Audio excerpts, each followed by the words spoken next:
Hi everyone, this is Simple Dad here. In this video, I'll show you how to speed up your phone with RamPlus. So RamPlus lets you use a portion of your internal storage as virtual memory, helping your phone run more smoothly and more snappy.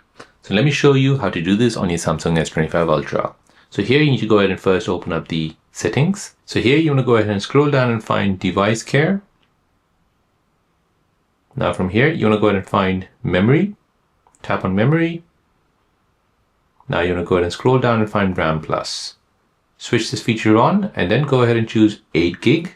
And once you do this, this will ask you to restart your phone. So here as it reads, RamPlus uses your phone's storage space to provide virtual memory. So you can choose more virtual memory to allow more apps to stay open in the background.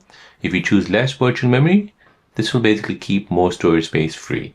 So you have better multitasking, fewer app reloads, and overall smoother performance, especially handy if your phone feels sluggish. So there you go guys, that is how to speed up your phone with the RamPlus on your Samsung S25 Ultra.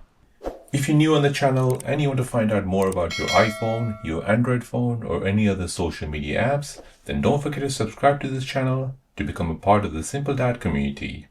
Hit the like button if you find this video useful.